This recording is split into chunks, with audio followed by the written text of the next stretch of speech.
Maraming salamat sa mga kalakbay natin na nagpunta dito sa opisina namin kanina para sa ating pre-interview walk-in assessment.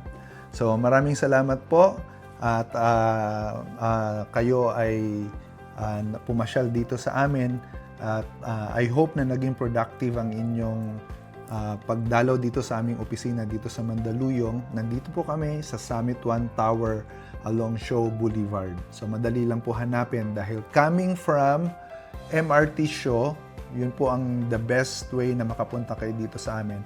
Baba lang po kayo ng MRT Shaw Boulevard Station, tapos punta kayo ng Star Mall at may jeep po doon sa Star Mall na ang biyahe ay JRU Calentong. Yun po ang sakyan ninyo. Sa may gilid ng McDonald's Star Mall lang po sila mga nakapila. At from there, malapit lang, less than 1 kilometer lang, sabihin nyo lang sa driver, ibaba kayo sa Petron Wakwak. So sa Petron, Barangay Wakwak, then pagtawid ninyo, makikita nyo na agad ang Summit 1 Tower. Wala pong ibang katabi yun na mataas na building. Kami lang po ang nandito sa katapat ng Petron Wakwak at sabihin nyo lang sa guard na pupunta kayo sa RRJ Manpower sa 19th floor.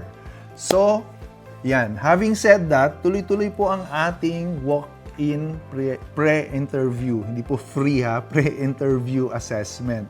Tuloy-tuloy po yan tuwing Mondays and Tuesdays. Isasagawa po natin ang ating pre-interview assessment. Para ang layunin po namin ito, makausap po namin kayo, matignan po namin kung kayo po ay swak doon sa qualification requirement na binigay sa amin ng ating mga employer. At kung mayroong mga kailangan na mga maliliit na gap na lang na kailangan ninyong ayusin, then mabigyan din namin kayo ng guide.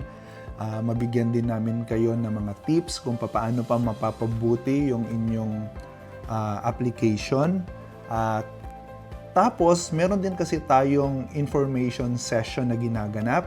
So, sa information session, para itong binabahagi namin yung information tungkol sa trabaho, ano ang pagiging on-call housekeeper, ano ang kaibahan nito, ano ang mga benepisyo nito, at bakit ito isang magandang karera para sa inyo at isama ninyo sa pagpaplano ninyo na mag-abroad.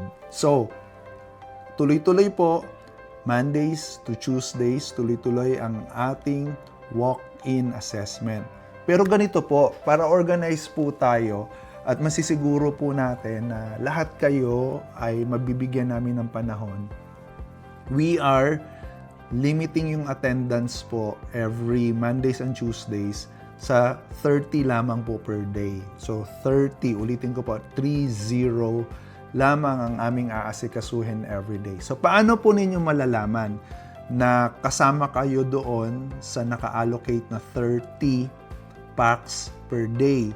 So madali lamang po yan. Nasa comment section, naglagay po kami ng Google Calendar. Pag nag-fill out po kayo doon sa Google Calendar at na-acknowledge po kayo na kayo ay kasama, ibig sabihin, guaranteed po iyon na kasama po kayo doon sa 30 slot na sa 30 packs na aming i-entertain for that particular day. Ulitin ko po, ganito po ang sa lahat ng may mga interesado sa ating on-call housekeeper, Mondays and Tuesdays, walk-in assessment, pre-interview assessment, dito po sa opisina namin ang gagawin, face-to-face. Pag Wednesday naman, meron ho tayong online orientation na ginaganap naman via Zoom tuwing alas 4 ng hapon ng Miyerkules. So, ayan. Tuloy-tuloy po tayo. And we hope and pray na mas marami pa po kami na matulungan, lalong-lalo na sa job opportunity na magtrabaho sa Japan bilang on-call housekeeper. Yun lang, amping pirme.